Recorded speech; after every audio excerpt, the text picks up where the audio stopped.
ఫైనల్గా భారత్కి Europe union మధ్య ఈ ఫ్రీ ట్రేడ్ అగ్రిమెంట్ అంటే ఈ వార్త అమెరికా సర్కిల్లో ఇంక వైట్ హౌస్ అనండి అలాగే వాళ్ళ ట్రేడ్ వర్గాలలో ఈ వార్త ఎలాంటిది అంటే షాకింగ్. ఎందుకంటే 19 ఇయర్స్ నుంచి ఈ నెగోసియేషన్స్ జరుగుతున్నాయండి. భారత్కి యూరోప్ యూనియన్ మధ్య ఈ ఫ్రీ ట్రేడ్ అగ్రిమెంట్ అనబడే ఇష్యూ 19 ఇయర్స్ నుంచి. సో ఫైనల్గా మన ఆట అనేది, సో ఇక్కడ ఆట అని ఎందుకు అంటున్నానంటే మన టర్మ్స్ అండ్ కండిషన్స్లోనే యూరోప్ యూనియన్ వాళ్ళు సంతకాలు పెట్టడానికి ఒప్పుకున్నారు. సో ఇప్పుడు యూరోపియన్ యూనియన్ కమిషన్ యొక్క ప్రెసిడెంట్ ఉర్జులా మేడం, అలాగే మీకు యాంటోనియో కోస్టా అంటారు, అంటే వాళ్ళ కౌన్సిల్ ప్రెసిడెంట్. సో ఇప్పుడు వీళ్ళందరూ భారత్ వస్తున్నారు. ఎప్పుడు జనవరి 27 అంటే మన రిపబ్లిక్ డే అయిన తరువాత. సో వచ్చి వీళ్ళు నరేంద్ర మోదీ గారిని కలిసి మాట్లాడి సంతకాలు పెడతారు. సో భారత్ యొక్క చరిత్రలో ఇది ఒక అతిపెద్ద ఫ్రీ ట్రేడ్ అగ్రిమెంట్. అంటే గత 5 ఏళ్లలో ఎన్ని దేశాలతో ఇలాంటి ఒప్పందాలు ఒక్కసారి మీరు గూగుల్ సెర్చ్ కొట్టారు అంటే అప్పుడు అర్థమవుతుంది ఏ స్థాయిలో మన వ్యాపారము ఉంది, మన రెవెన్యూస్ ఎందుకు ఇలా పెరుగుతున్నాయి, జీడిపిలో మనం ఎందుకు దూసుకు వెళుతున్నాము. ఇది ఒక యూకే అనొచ్చు, ఆస్ట్రేలియా అనొచ్చు, న్యూజిలాండ్, యూఏఈ, ఇంకా రష్యాతో కూడా ఎఫ్టీఏ చేసుకోవాలనే ప్లానింగ్ ఉంది. అలాంటిది ఒక్క యూరోప్ యూనియన్ అన్నారు అనుకోండి, 27 దేశాలు కదండి.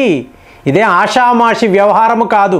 మోరోవర్ ఇందులో ఉన్న గొప్పతనం ఏమిటి అంటే టోటల్గా అగ్రికల్చర్ అలాగే డైరీ ఫార్మ్స్ వీటికి సంబంధించి ఎటువంటి ఒప్పందాలు లేవు. అంటే genetically modified organisms no in India. ఇది మనము చెప్పాము, వాళ్ళు ఒప్పుకున్నారు. ఇదే ఇందులో ఉండే గొప్పతనం. అంటే మన టర్మ్స్లోనే వాళ్ళు ఈ ఒప్పందాలు చేయడానికి అంగీకరించడము అమెరికా వాడి చెంపచెళ్ళుమనింది. బట్ ఇది పెట్టే కదా మనల్ని బెదిరిస్తున్నాడు. అంటే రైతులు పోతే మీకేమిటి, మీ అధికారులకు ఏం కావాలి, వాళ్ళ పిల్లలకు ఏం కావాలి, అది మేము చేసి పెడతాము, సంతకాలు చెయ్యండి అంటారు. ఇప్పుడు మోదీ గారు అన్నప్పుడు పిల్లలు లేరు, ఫ్యామిలీ లేదు, నువ్వు ఇచ్చే లంచాలు ఈయన తీసుకోడు, మరి ఈయన ఎలా మీరు కన్విన్స్ చేస్తారు? ఇంపాసిబుల్. సో ఇక్కడే సమస్య అంతా. కానీ యూరోప్ యూనియన్ వాళ్ళు ఆలోచించారు. అమెరికా వాడి జిత్తుల మారితనం బాగా అర్థమయ్యి భారత్తో ఇలాంటి ఒప్పందాలు అనుకోండి ఆటోమేటిక్గా రష్యాకు చేరువ అవ్వచ్చు. సో ఇలాగా అమెరికాను ఐసోలేట్ చెయ్యవచ్చు. ఇది వీళ్ళ ప్లాన్. పూర్తి స్థాయిలో మనము కూడా ఎంకరేజ్ చేస్తున్నాము. ఎందుకు? 140 బిలియన్ అమెరికన్ డాలర్స్ వ్యాపారం అండి. సో ఇది హ్యూజ్. అమెరికా వాడు లేకుండా ఇన్ని దేశాలను కలుపుకున్నారనుకోండి వేరే లెవెల్లో ఉంటుంది. ఇది మామూలుగా మన అంచనా వేయలేము. కానీ వాడు ఆడుతున్న ఈ ఆట ఉంది చూసారా, మనతో పోల్చుకున్నప్పుడు చాలా చాలా చిన్నది. మనం బిగ్గర్ గేమ్ ఆడుతున్నాం. ఎప్పుడైతే ఇలాంటి సూచనలు వచ్చాయో అంటే భారత్కి యూరోప్ యూనియన్ మధ్య ఈ ఫ్రీ ట్రేడ్ అగ్రిమెంట్ సంతకాలు జరగబోతున్నాయి, ఈ జస్ట్ ఈ వార్త మీరు చూసారనుకోండి, స్పెయిన్ లాంటి దేశముతో మన వ్యాపారం 56% పెరిగిందండి. అంటే 4.7 బిలియన్ అమెరికన్ డాలర్స్ ఇవాళ స్పెయిన్తో మనం వ్యాపారం చేస్తున్నాం. ఇక జర్మనీ అన్నారా 7.5 బిలియన్ అమెరికన్ డాలర్స్. ఇలా చెప్పుకుంటూ పోతూ ఉంటే 27 దేశాలు, ఇందులో ఫ్రాన్స్ కూడా ఉంది. ఫ్రాన్స్తో మనం ఏం చేస్తున్నామో పోయిన వీడియోలో క్లియర్గా మాట్లాడాం.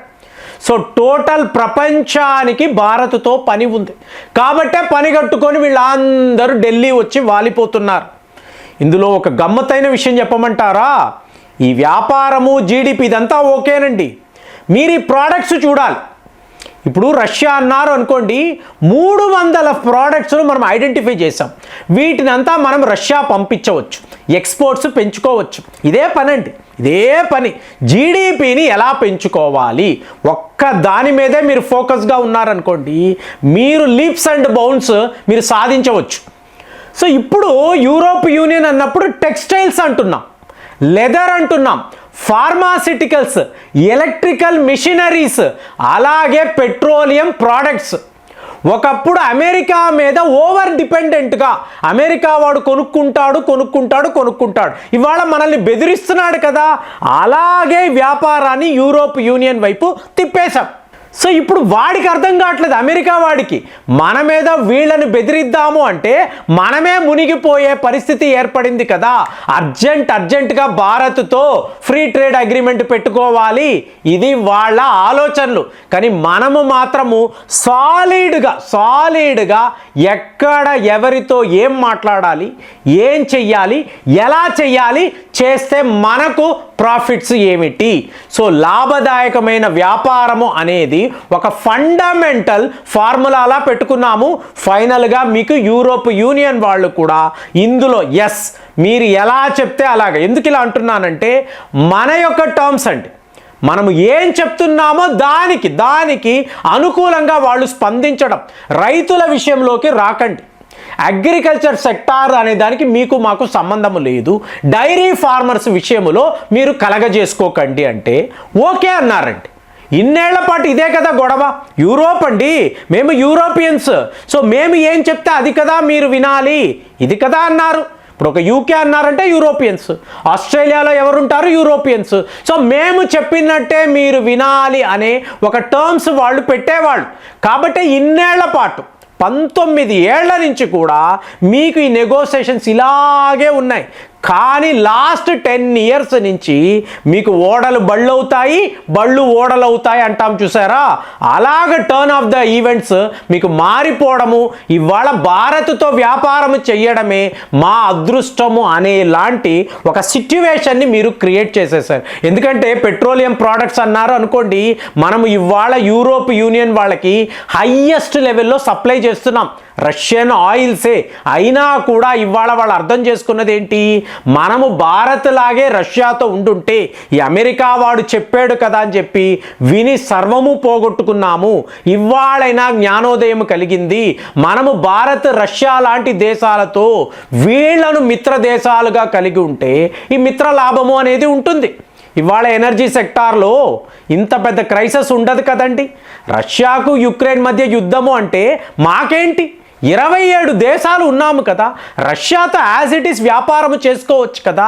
అమెరికా వాడు చెప్పాడు కదా అని చెప్పి శాంక్షన్స్, వాడి వద్ద గ్యాస్ కొనము, వాడి వద్ద ఆయిల్స్ కొనము ఇలా చెప్పి జర్మనీ లాంటి యూరోప్లో అతిపెద్ద దేశము, ఒక ఇండస్ట్రియల్ కాంప్లెక్స్, మీకు ప్రపంచంలోనే హయ్యెస్ట్ టెక్నాలజీ కలిగిన దేశము ఇవాళ మీకు దివాలా తీసేసిందండి. జర్మనీ లాంటి దేశానికి ఇది పరిస్థితి. అంటే 5 ఏళ్లలో అమెరికా వాడి ప్లాన్ ప్రపంచ దేశాలంతా మునిగిపోవాలి, వాళ్ళని ఆదుకునేటట్టు తాను ఒక డ్రామాను క్రియేట్ చేయాలి. ఇవాళ కూడా అదే ప్లానింగ్లోనే ఉన్నాడు. వెనుజులాను మేము ఆక్యుపై చేసేసాము, నేనే వెనుజులా యొక్క అధ్యక్షుడిని, నా మాటే శాసనము, మీరందరూ నా వద్దే ఆయిల్స్ కొనుక్కోండి అని డొనాల్డ్ ట్రంప్ అంటే దీనిని ఒప్పుకోవాలా లేదా ప్రపంచ స్థాయిలో అందరూ ఆలోచిస్తారు. ఆలోచించకండి, నేను చెప్తున్నాను కదా అంటే ఆ రోజులు ఎప్పుడో పోయేయండి. నాకు తెలిసి భారత్ అయితే మీకు ట్రంప్ చెప్పాడని, అమెరికా చెప్పిందని, మనకు వెనుజులా ఆయిల్స్ వస్తాయని చెప్పి మనము టెంప్ట్ అవుతామా? నాకు తెలిసి జరగదు. మీకు అలా అనిపిస్తుందా? మనము రష్యా కాదు అని చెప్పి వెనుజులా ఆయిల్స్ కొంటామా? నేనైతే అలా ఆలోచించడం లేదు. మరి ఇవాళ ఇప్పుడు జనవరి 27 ఇంతమంది నాయకులు యూరోప్ యూనియన్ నుంచి భారత్కు వచ్చి ఇలాంటి ఒక ఒప్పందాలు చేసుకుంటున్నారు అంటే దీన్ని ప్రపంచం మామూలుగా చూడదండి. ఇంకా దీనికి మించిన అగ్రిమెంట్ అంటూ ఉండదు. ఒక్క అమెరికాతోనే వేసుకోవాలి. వాడు ఏదేదో మాట్లాడుతున్నాడు, పోరా అన్నాము, వచ్చేసాము.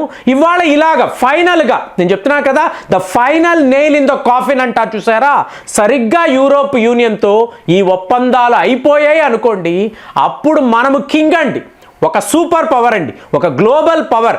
భారత్కి తిరుగు ఉండదు. అలాంటి ఒక సంఘటన ఇవాళ జరిగింది.